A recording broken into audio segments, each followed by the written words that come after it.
اب صورتحال ہاتھ سے نکل رہی تھی۔ ایک موقع پر وزیر اعظم نواز شریف پرویز مشرف کے ساتھ جوانوں کا حوصلہ بڑھانے کے لیے اگلے مورچوں پر گئے۔ بھارتی دعوے کے مطابق ایک ایسے ہی دورے کے دوران وزیر اعظم نواز شریف اور army chief general Pervez Musharraf Indian air force کے نشانے پر آ گئے تھے، لیکن کسی تذبذب کی وجہ سے ان کو نشانہ نہیں بنایا جا سکا۔ یہ بھارتی دعویٰ ہے جس کی تصدیق پاکستان کی طرف سے کبھی نہیں ہوئی۔ یہ وہ موقع تھا جب وزیر اعظم کو فیصلہ کرنا تھا کہ وہ بھارتی فضائیہ کے جواب میں پاکستانی ایئر فورس کو حملوں کی اجازت دیں اور بھارتی نیوی کے جواب میں پاکستان نیوی کو متحرک کریں اور آل آؤٹ وار کی طرف جائیں یا معاملے کو یہیں ختم کرنے کی کوشش کریں، کیونکہ عالمی حمایت تو نہیں مل رہی تھی۔ روس، جس کا دورہ ابھی چند ہفتے پہلے وزیر اعظم کر چکے تھے اور ایک نئی شروعات کرنا چاہتے تھے، وہ بھی کارگل معاملے پر پاکستان کے ساتھ نہیں تھا۔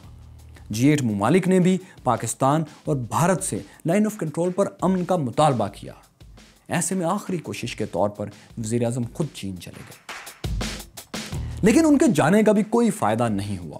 چین نے اچھی ڈپلومیٹک زبان میں کشمیر پر پاکستانی موقف کی حمایت کی، لیکن کارگل پر مجاہدین یا پاکستانی فورسز کے قبضے کی حمایت نہیں کی، بلکہ لائن آف کنٹرول پر جارحانہ طرز عمل کی مخالفت کی۔ صرف چین ہی نہیں بلکہ امریکہ بھی جنگ بند کروانے کے لیے چین، پاکستان اور بھارت سے مسلسل رابطے کر رہا تھا۔ پاکستان جنگ بندی کی کوشش کرنے لگا تھا، لیکن بھارت نے فضائیہ کو پوری قوت سے متحرک کر دیا۔ وہ یوں کہ جہاں مقبوضہ کشمیر میں اس کا ایک سکواڈرن لڑتا تھا، وہاں کرنل اشفاق کے مطابق 4 سکواڈرن کھڑے کر دیے گئے تھے۔ اب مسئلہ یہ پیدا ہو گیا کہ پاکستان بھی اپنی فضائیہ کو اسی طرح میدان میں لے آئے اور آل آؤٹ وار شروع کر دے۔ پاکستان آل آؤٹ وار نہیں چاہتا تھا، اس لیے فضائیہ کو میدان میں نہیں اتارا گیا، جس کا کارگل کی چوٹیوں پر لڑنے والے پاک فوج کے شیر دل جوانوں کو بہت نقصان ہونے لگا۔ لیفٹیننٹ جنرل شاہد عزیز اور کرنل اشفاق حسین کے مطابق جون میں ہماری پوسٹیں گرنا شروع ہو گئی تھیں، سپلائی لائن کٹ چکی تھی، زخمیوں کے لیے مرہم پٹیاں تک نہیں تھیں، کھانے کے لیے گرم میواجات کے چند دانے پاس تھے، لیکن پاک فوج کے جوان شیروں کی طرح لڑ رہے تھے۔ ایسے میں 2 جولائی کو چین کے دفتر خارجہ نے اہم ترین بیان جاری کیا کہ پاکستان اور بھارت کنٹرول لائن کا احترام کریں، جس کا سیدھا مطلب یہ تھا کہ لائن آف کنٹرول سے کوئی ملک آگے نہ بڑھے، نہ بھارت اس لائن کے پار حملے کرے اور نہ پاکستان اس کے پار کوئی کارروائی کرے، یا اگر کر رہا ہے تو واپس چلا جائے۔ اس مرحلے پر وزیر اعظم نواز شریف مکمل طور پر سمجھ چکے تھے کہ یہ جنگ یہیں ختم کرنا ہوگی۔ وہ جان گئے تھے کہ کارگل کے ذریعے کشمیر آزاد کروانے کا جو خواب انہیں دکھایا گیا تھا وہ کبھی شرمندہ تعبیر نہیں ہو سکتا، اور ایٹمی دھماکوں کے بعد جس طرح ترکی، ایران، سعودی عرب، حتیٰ کہ افغانستان جیسے دوست ممالک ساتھ کھڑے تھے، کارگل کے معاملے پر وہ ساتھ نہیں ہیں۔ چنانچہ انہوں نے کارگل سے واپسی کی پلاننگ شروع کر دی، لیکن واپسی کی پلاننگ کے لیے ایک ایسے ملک کی حمایت کی ضرورت تھی جو پاکستان اور بھارت دونوں پر اثر و رسوخ رکھتا ہو، اور ظاہر ہے امریکہ سے بہتر کوئی اور ملک یہ کردار ادا نہیں کر سکتا تھا۔ امریکہ میں 4 جولائی کو یوم آزادی کی تقریبات منعقد ہوتی ہیں، اس لیے ان دنوں میں امریکی صدر کے پاس وقت بھی نہیں ہوتا، لیکن نواز شریف نے امریکی صدر کلنٹن سے ہنگامی طور پر ملاقات کے لیے وقت مانگا۔ یہ وقت مل گیا، میٹنگ طے ہو گئی، اور ٹھیک اس وقت جب امریکہ میں یوم آزادی منایا جا رہا تھا، نواز شریف کی کلنٹن سے ملاقات ہوئی۔ جی ہاں، 4 جولائی کے دن یہ اہم ترین ملاقات تھی، اور اس سے بھی اہم یہ کہ اس میں 90 منٹ کی ملاقات 1 on 1 تھی۔ اس ملاقات میں صرف نواز شریف اور امریکی صدر کلنٹن موجود تھے، لیکن یہاں ایک تیسرا شخص بھی تھا جو نوٹس لے رہا تھا۔ یہ امریکی صدر کے خاص ایڈوائزر بروس ریڈل تھے۔ انہوں نے بعد میں اپنی کتاب میں اس بند کمرے کی ملاقات کی تفصیل لکھی ہے، جس کے مطابق نواز شریف کارگل سے فوج کی آبرومندانہ واپسی اور مسئلہ کشمیر کے حل میں امریکی مدد چاہتے تھے۔ بل کلنٹن نے اس میٹنگ میں بھارتی وزیر اعظم اٹل بہاری واجپئی کو بھی فون کیا۔ میٹنگ کے آخر میں طے پایا کہ پاکستان بغیر کسی شرط کے کارگل سے فوج نکالے گا، امریکہ مسئلہ کشمیر کے پرامن حل کے لیے تعاون کرے گا۔ نواز شریف امریکہ سے واپسی پر برطانوی وزیر اعظم ٹونی بلیئر سے بھی لندن میں ملے اور کارگل کی پرامن جنگ بندی کے لیے حمایت حاصل کی۔ 12 جولائی کو وزیر اعظم نواز شریف نے قوم سے خطاب کیا۔ یہ کارگل سے واپسی کا آفیشیل اعلان تھا۔ انہوں نے خطاب میں کہا کہ ہم کب تک بچوں کا مستقبل بیچ کر توپوں کے گولے بناتے رہیں گے۔ انہوں نے عوام سے خطاب میں یہ نہیں بتایا کہ لائن آف کنٹرول کے پار مجاہدین نہیں بلکہ NLI کے جوان تھے، اور دوران تقریر وہ انہیں مجاہدین ہی کہتے رہے، اور کہا کہ مجاہدین نے ان کی اپیل پر کارگل کی چوٹیاں خالی کر کے امن کے لیے ایک راستہ پیدا کیا ہے جو کشمیر کی آزادی کی طرف جاتا ہے۔ اس موقع پر پاک فوج کے ترجمان بریگیڈیئر راشد قریشی نے بھی قوم کو سچ نہیں بتایا۔ انہوں نے بھی یہی کہا کہ مجاہدین کی واپسی یا انخلاء سے ان کا کوئی تعلق نہیں، بلکہ مجاہدین حکومت پاکستان کو رپورٹ کرتے ہیں۔ شاید یہی وجہ ہے کہ بہت سے لوگ یہ سمجھتے ہیں کہ پاکستان کے مسائل کی ایک بڑی وجہ یہ ہے کہ ہمارے بڑے عوام سے سچ نہیں بولتے، جس کا نقصان پوری قوم کو اور خاص طور پر غریب عوام کو بھگتنا پڑتا ہے، کبھی جانی اور مالی صورت میں اور کبھی جذباتی صدموں کی صورت میں۔ کارگل سے واپسی کے اعلان کے بعد وزیراعظم نواز شریف آرمی چیف کے ساتھ اگلے مورچوں کے دورے پر گئے۔ لائن آف کنٹرول پر انہوں نے جوانوں کے جذبے کو سراہا اور ان کا مورال اپ کرنے کی کوشش کی۔ اب کارگل کی بلندیوں سے لائن آف کنٹرول کی طرف جوانوں کی واپسی شروع ہو گئی تھی، لیکن یہاں بھارتی فوج نے نواز شریف اور کلنٹن کی ملاقات میں طے ہونے والے اس معاہدے کی خلاف ورزی کی جس پر بھارتی وزیر اعظم کو بھی اعتماد میں لیا گیا تھا۔ جب پاک فوج کے جوان لائن آف کنٹرول کی طرف واپس آ رہے تھے تو بھارتی فورسز نے ان پر پیچھے سے فائرنگ شروع کر دی۔ اس اٹیک سے جانی نقصان بہت زیادہ ہوا، لیکن پاک فوج کے جوانوں نے پلٹ کر وار کیا اور آخری گولی تک مقابلہ کیا۔ وہ یوں کہ ایک پوسٹ پر ایک جوان نے تنے تنہا کئی گھنٹے دشمن کو روک کر رکھا تاکہ -20 ڈگری سینٹی گریڈ میں ان کے باقی ساتھی حفاظت سے واپس جا سکیں۔ پسپائی اور بحفاظت واپسی فوج کا سب سے مشکل مشن ہوتا ہے۔ ایک ایسے ہی مشن میں حوالدار لالیک جان قادر چوکی پر تعینات تھے۔ وہ 22 ساتھیوں کے ساتھ دشمن کے 7 حملوں کو پسپا کر چکے تھے۔ پھر یوں ہوا کہ 7 جولائی کو وہ چوکی پر تنہا رہ گئے۔ وہ گھنٹوں تنہا آگے بڑھتے دشمن پر سب مشین گن سے فائر کرتے رہے۔ ایمونیشن بہت کم تھا اور کئی دن سے بھوکے پیاسے ہونے کے باعث ہمت بھی جواب دے رہی تھی، لیکن چیلنج یہ تھا کہ دشمن کو ہر حال میں آگے آنے سے روکنا ہے۔ اگر وہ بھارتی فورسز کو آگے بڑھنے دیتے تو واپس جاتے ان کے سارے ساتھی مارے جا سکتے تھے۔